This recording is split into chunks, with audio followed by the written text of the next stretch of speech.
Yeah, good morning. So we were discussing the basic idea about definite integrals. So let's proceed further. We already taken the approach how to find the definite integral, and now I'm taking exercise 7.10, wherein we'll be focusing on the problems where do we require the method of substitution. So based on this substitution method, we have to solve the following questions. Let me take second question directly. So you have the given integral as 0 to pi by 2. So they are referred to as the lower limit and upper limit. And when I look at the problem carefully, I have an odd power of cos given to me. There must be some relevance of that. So how I can make use of it? Make it as cos square का square. तो cos power 4 आ चुका है और एक cos को अलग कर दिया. Next word, put this cos square as formula 1 minus sin square.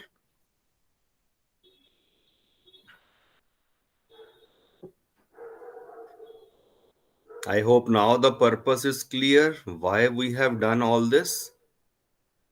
Now if I put sin phi को t, cos phi d phi will become dt. So this will convert into dt.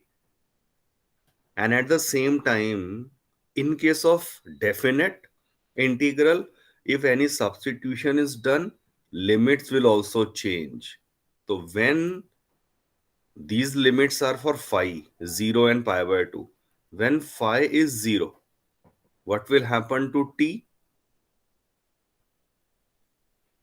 Phi is 0, so sine 0 0. But when phi is pi by 2, tan pi by 2, which is 1.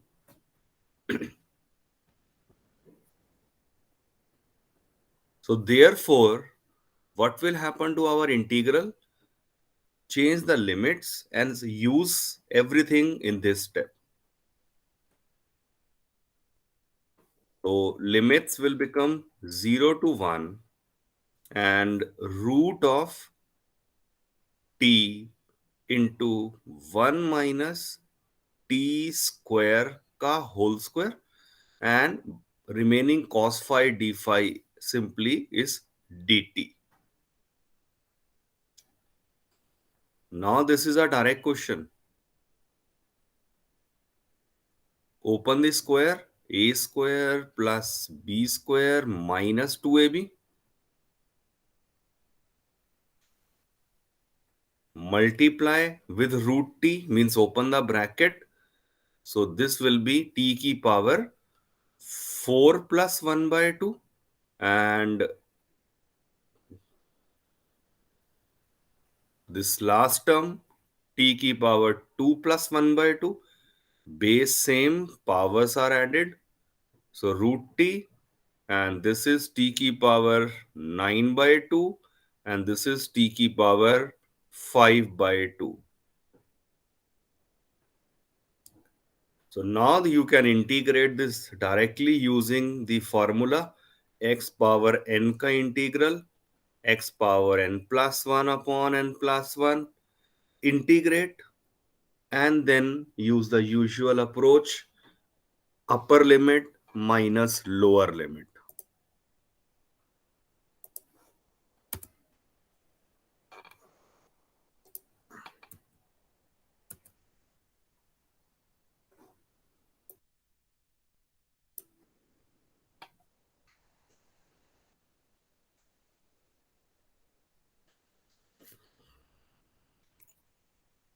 I hope the basic fundamental idea is clear. So it doesn't make a difference if there are 5 students or 10 students or 1 student in a class. I need at least one, obviously. and I will continue with the curriculum. There is no option, no choice.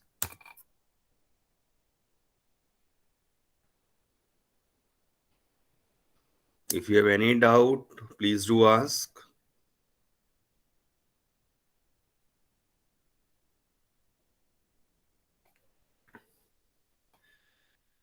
Let's check out the another question. Look at the question carefully. A simple hint and a direct question.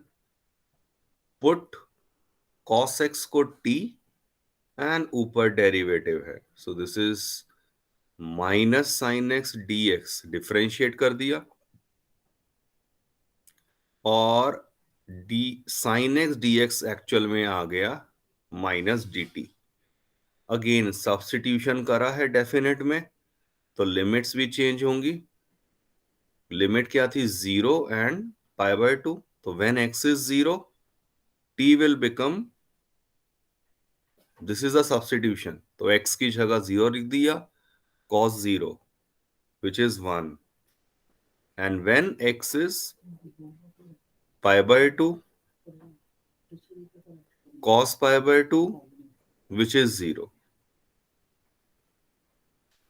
So the question reduces to, I am substituting, limit पहले करते हैं तो ये आ गया यहां 1 से लेकर 0 and sine x d x, ये sine x d x is minus d t upon 1 plus t square.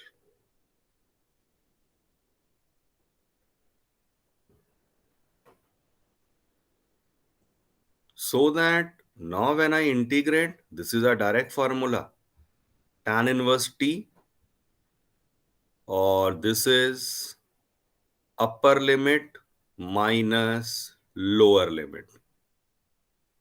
tan inverse 0 0 होता है और 1 होता है पाई बाय 4 के ऊपर.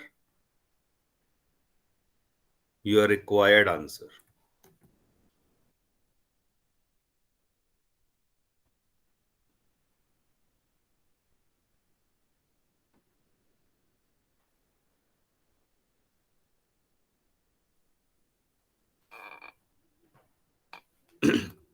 Any doubt, any step which is not clear?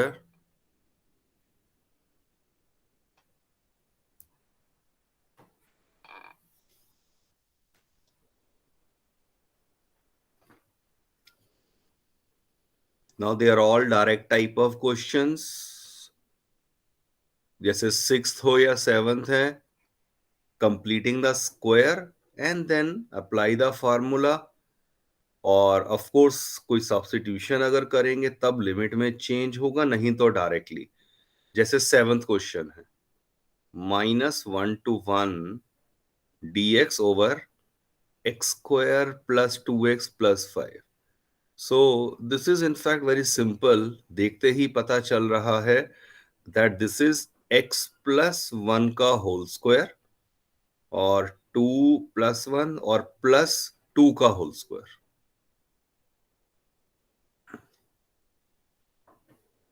So that it is 1 upon x square plus a square का formula, which is 1 by a tan inverse x by a.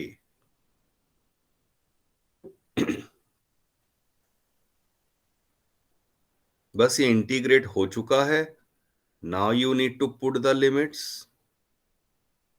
So half तो as it is बाहर, और अब पहले upper limit डालते हैं. tan inverse x की जगह 1 रखा तो 1 प्लस 1 2, 2 बाई 2 1 आ गया. ये तो अपर लिमिट हो गया. Minus lower limit. When I put lower limit, x की जगह -1 रखा, -1 प्लस 1 0, तो ये सिंपली आ गया tan inverse 0. So you have the direct answer. tan inverse 1 होता है pi by 4 and your required answer.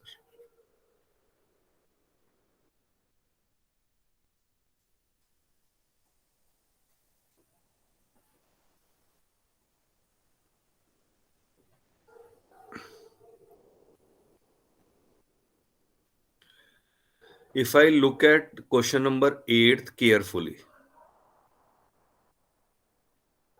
this seems to be of the form function plus derivative into e power x. What was that formula? Function plus its derivative into e power x dx, और वो answer होता है F x into ई power x plus सी. सो ये तो अगर आपने पिछले topics की प्रैक्टिस किया हुआ है, then you will be able to identify कि कुछ ऐसा सा लग रहा है. But remember, this is only applicable when e की पावर जो है वो x है, बट इस क्वेश्चन में इट इज 2x. तो फर्स्ट स्टेप, पुट 2x को t. तो 2 dx कितना आ गया? dt. dx आ गया dt/2, और आप सब्स्टिट्यूशन करा है, लिमिट चेंज कर दो. When x is 1, t will be 2, and when x is 2, यहां पर पुट कर रहा हूं, when x is 2, so t will be 4. So question will convert to 2 to 4. 1/x का मतलब क्या हो गया? यहां से x की भी वैल्यू कितनी है हमें पता चल गई है, t/2. तो x की जगह t/2 रख दो. 1/t/2 माइनस 1/2 इंटू t/2 का होल स्क्वायर इंटू e की पावर t, और dx कितना आ गया था? dt/2.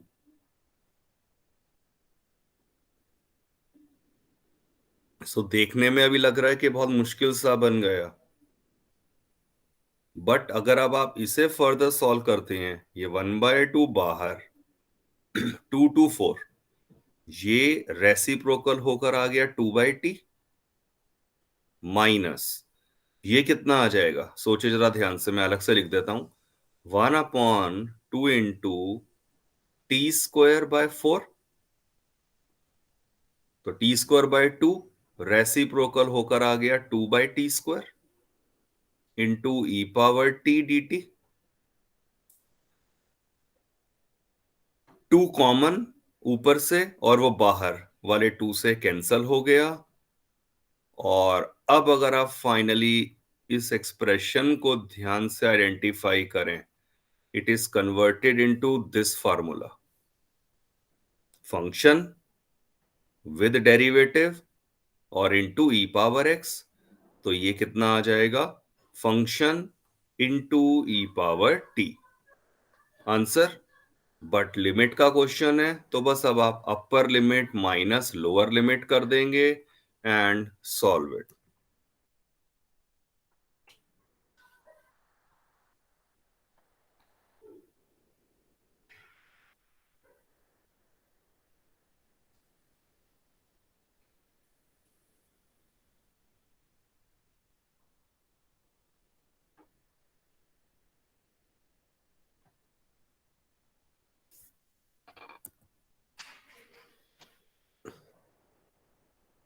Check this out if any step is not clear. Practice तो आप ही को करना है.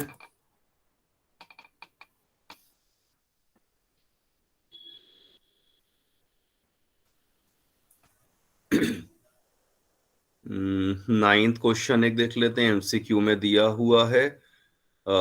Integral is 1/3 to 1 x minus x cube की पावर 1/3, और ये divided by x power 4.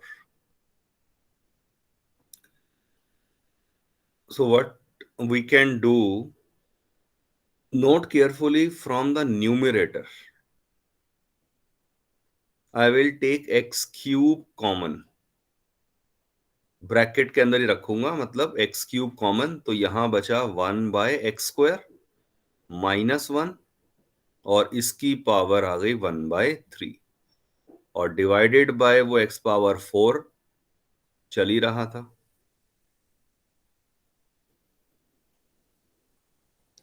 And then we know a into B की power m, a power m into B power m होता है, law of exponent, seventh class में किया है।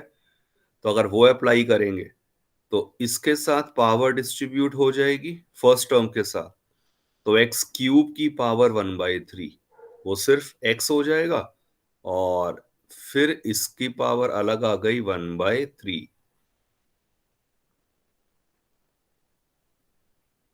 So that finally अगर आप ध्यान से देखें तो ये 1/x² -1 की पावर 1/3, एंड इनटू में क्या बच गया है, 1/x³। ये x और ये x4 कैंसल होकर x³ दे देगा। Now we have a simple observation, इसे t लिया, बाहर डेरिवेटिव है, सो पुट 1/x² -1 को तो इसका डेरिवेटिव -2/x³ होता है, और dx/x³ की वैल्यू आ गई -dt/2। लिमिट भी चेंज होंगी, when x is 1/3, x की जगह जब मैं 1/3 रखूंगा like this, so that will B 3², 9 -1 8 आ जाएगा, and when x is 1, t will be clearly 1/1 0, oh sorry 1 -1 0 आ गया। Question will finally convert to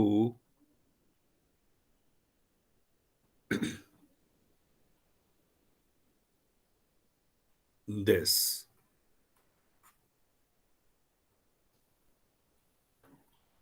बस इसके बाद तो आपको डायरेक्ट x पावर n का फार्मूला लगा के इंटीग्रेट कर लेना है, and then upper limit minus lower limit.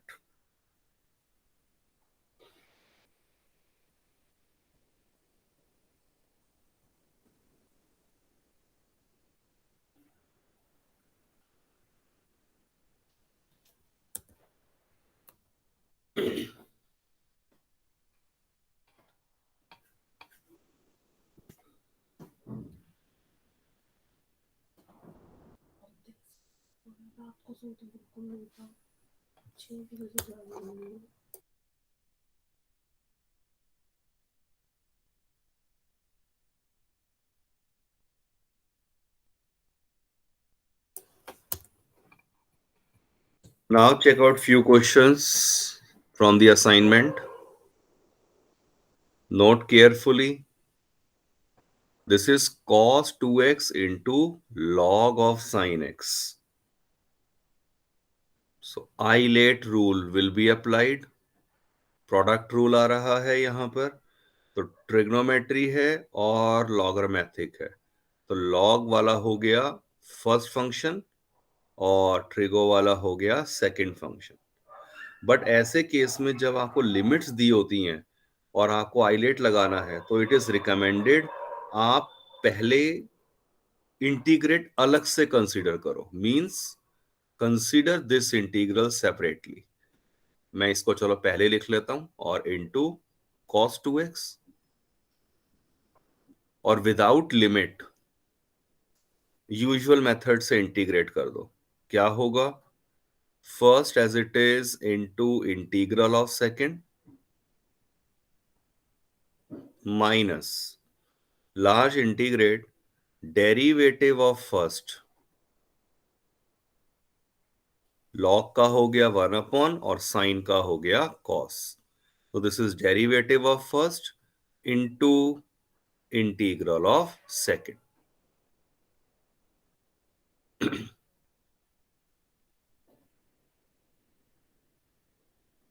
First term as it is, and now if I note carefully, मैं ऊपर इस साइन 2x का फार्मूला खोल देता हूं as 2 sin x cos x।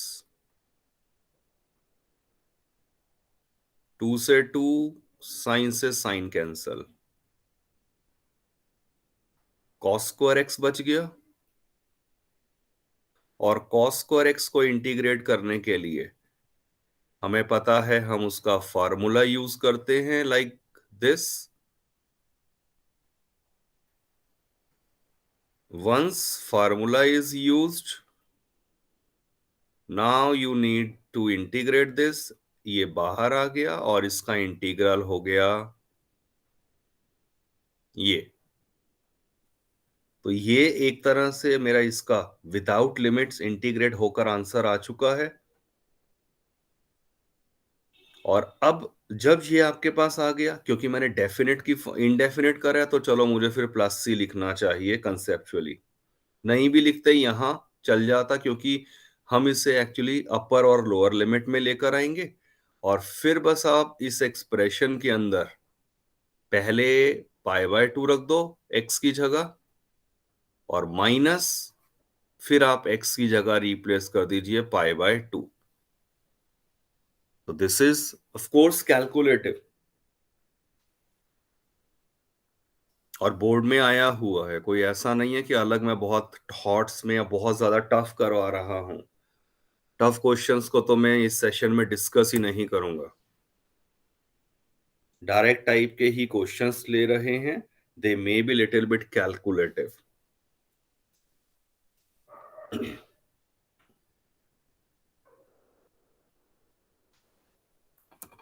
अब ये छोटी छोटी चीजें हैं। जब मैंने x को पाई/2 मान लो यहां पुट करा, तो साइन पाई/2 1 होता है और log 1 जो है वो 0 होता है। तो ऐसे करके मैक्सिमम टर्म्स तो कैंसल आउट ही हो जाएंगी। और अदरवाइज फ्यू ट्रिग्नोमेट्रिक वैल्यूज आपको उन्हें सब्स्टिट्यूट करना रहेगा।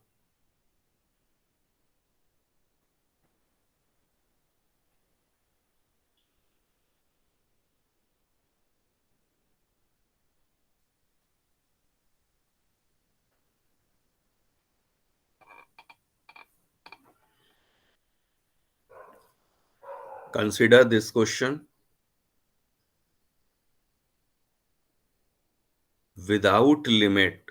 कल की क्लास में ही हमने किया था ये वाला question.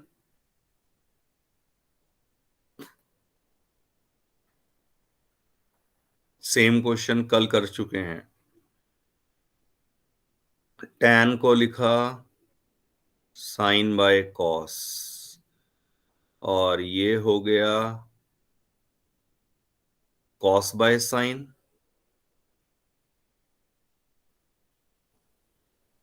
Take the LCM,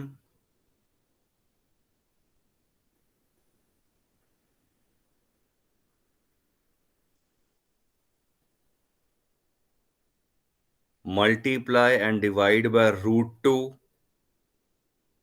there is a specific reason। और अब ये नीचे आ गया sine 2x। So question is in the special form, form number 5, जो हमने कल स्पेशल इंटीग्रल्स करे थे। और उसमें आफ्टर आइडेंटिफिकेशन ऊपर के डेरिवेटिव को टी पुट करना है।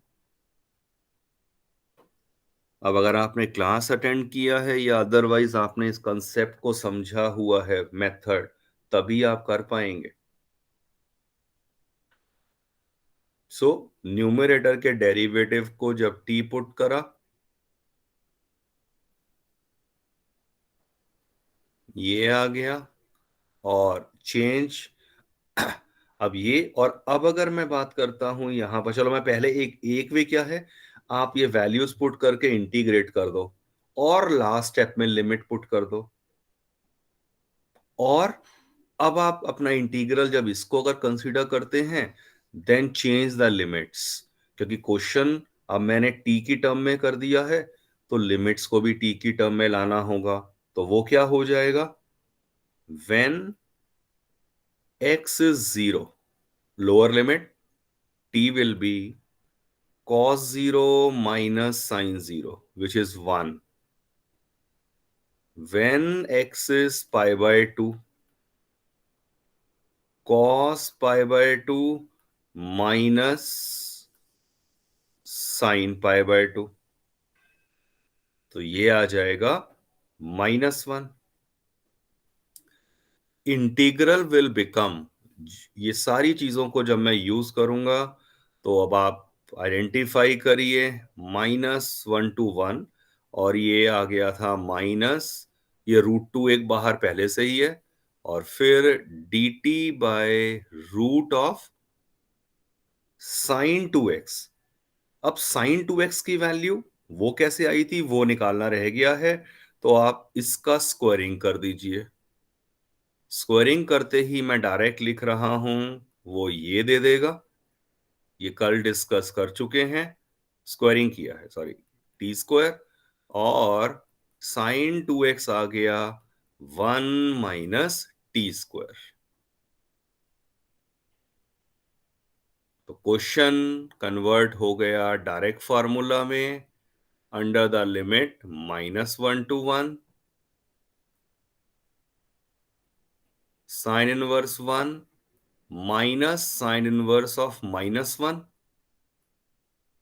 ये होता है π/2. sin 1 कब होता है, तो 90 डिग्री के ऊपर आ गया, तो -√2 इंटू, बस अब ये कितना आ जाएगा आपके पास,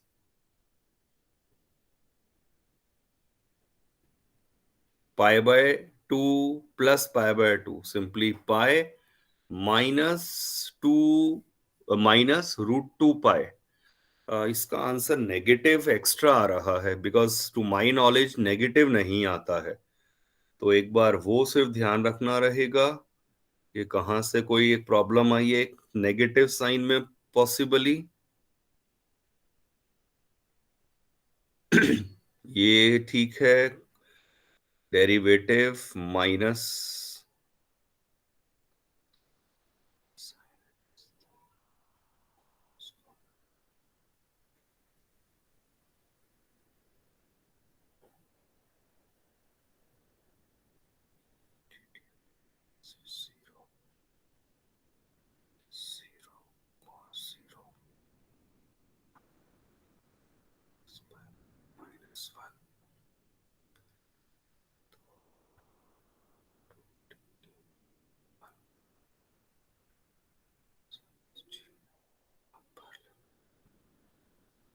चलो I will find it out कि नेगेटिव का कुछ लग रहा है, और शायद हो सकता है यही इसका आंसर हो, मुझे किसी और क्वेश्चन में लग रहा हो. So that please verify at your own and also, कि इन केस अगर कोई नेगेटिव का आपको समझ आए तो do let me know.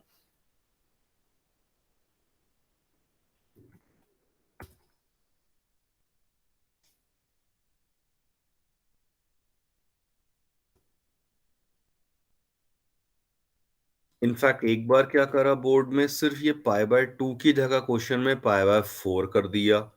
So of course यहाँ चेंज आएगा अपर लिमिट के अंदर, एंड अकॉर्डिंगली कुछ चेंजेस जो बनेंगे और आंसर विल बी वेरिंग.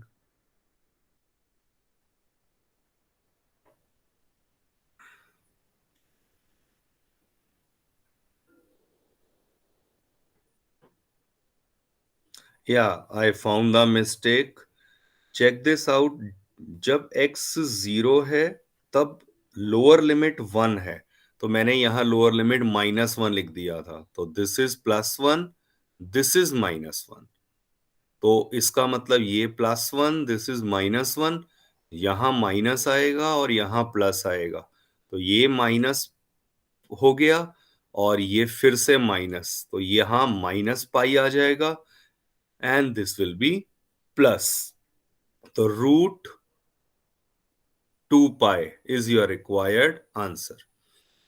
सो जब भी लिमिट पुट करते हैं तो वही लोअर लिमिट है अपर लिमिट है, वो ध्यान से बस हमें सब्स्टिट्यूट करना रहेगा.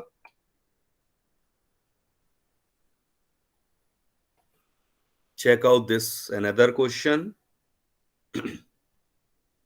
अब ये भी हम विदाउट लिमिट कर चुके हैं। एनीवन, विदाउट लिमिट कैसे स्टार्ट करेंगे? मतलब अगर ये डेफिनेट इंटीग्रल का क्वेश्चन होता।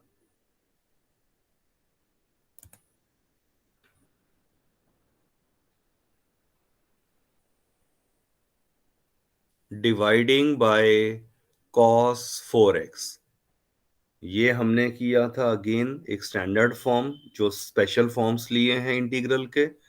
सो डिवाइड जब मैं करूंगा इसे cos पावर 4x से, तो ऊपर मैं ये साइन 2x है, 2 साइन x cos x, इसे डिवाइड बाय cos 4 कर दिया। और यहां जब cos 4 से करा, tan 4 प्लस 1 आ जाएगा। And when I simplify this further, sine by cos tan हो गया, और 1/cos स्क्वायर कन्वर्ट हो जाएगा सीकेंड स्क्वायर में।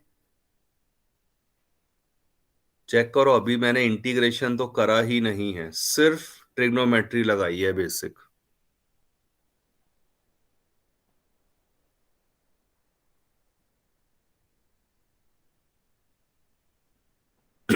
अब बस इसके बाद तो बहुत इजी बन चुका है। यस, भानु, tan x को t से कैलकुलेटिव ज्यादा बनेगा। इफ यू नोट केयरफुली, सीधा tan स्क्वायर x को t लो, नहीं तो दो बार सब्स्टिट्यूशन करना पड़ जाएगा। और अब इसका डेरिवेटिव डायरेक्ट आ चुका है, exactly same thing is in the numerator. तो tan x की जगह tan स्क्वायर x को t लेकर किया। बट अब सब्स्टिट्यूशन किया है तो लिमिट चेंज होंगी। When x is 0, t is tan square 0 which is again 0। But यहां चेंज पता चलेगा। When x is pi by 2, tan square pi by 2, tan pi by 2 infinity का स्क्वायर इंफिनिटी हो गया। Question will reduce to 0 to infinity dt by t square plus 1, and this is nothing but tan inverse t under the limit 0 to infinity, which is tan inverse infinity minus tan inverse 0, और tan inverse infinity reverse सोचिए, tan pi by 2 होता है। your required answer.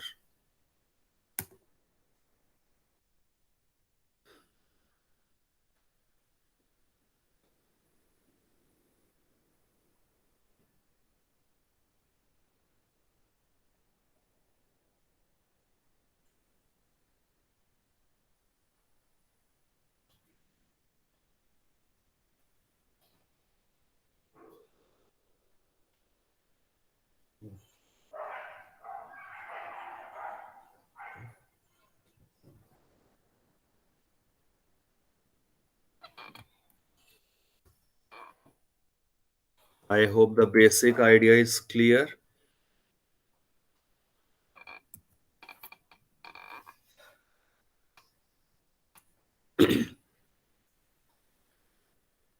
Anyone, how to solve this question?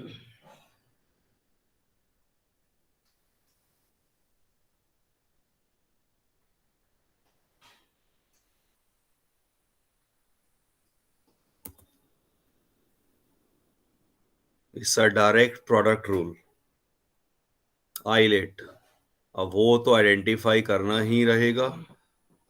E power and cos, तो आपके पास exponential and लॉगरम trigo दिया हुआ है। So exponential तो हमेशा लास्ट हो जाता है। तो but it is always advisable आप लिमिट के बिना कंसीडर करें क्वेश्चन को ऐसे केस में, ताकि पहले मैं कंप्लीट इंटीग्रेट कर दूं। And this is usual product rule.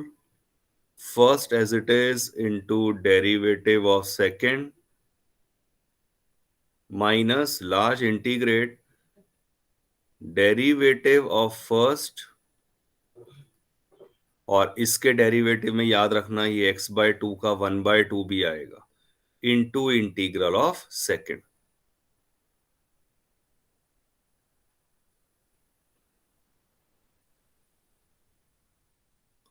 ये माइनस माइनस प्लस फिर हाफ हो गया और इधर आ गया फिर से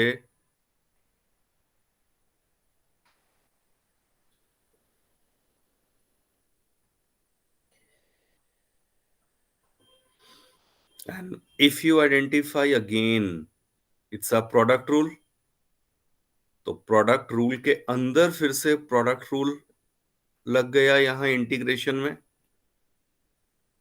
तो हाफ तो बाहर एज इट इज। और अब जब मैं लगाऊंगा product rule, first as it is into integral of second minus large integrate derivative of first into integral of second.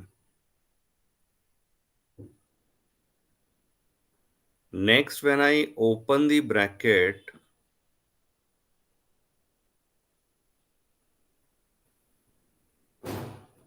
there is one very important observation.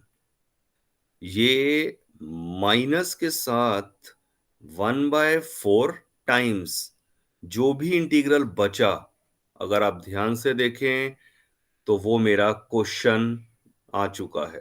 तो इनफैक्ट आई के अंदर फिर से as an integral I involve हो गया।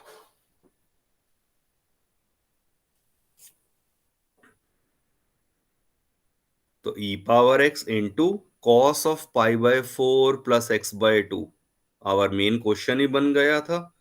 तो ये बस अब जब ये -1/4 इधर आकर क्या दे देगा, +1/4, तो 5/4 आई हो जाएगा इसके इक्वल। आई कितना आ गया, 4/5 times.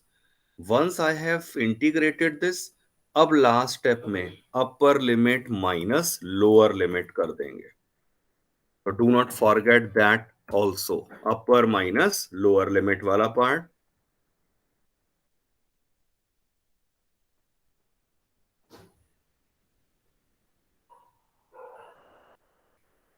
So complete till exercise 7.10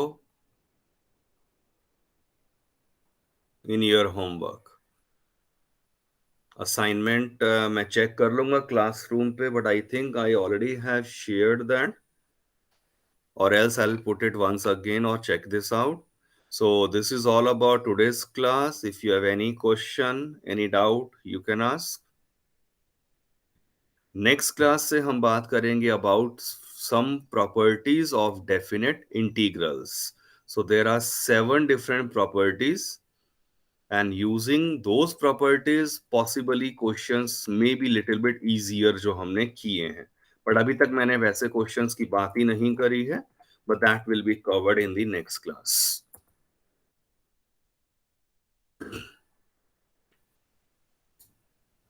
चलिए, thank you. If you no doubt you can leave the class. I'm ending it now. Thank you very much.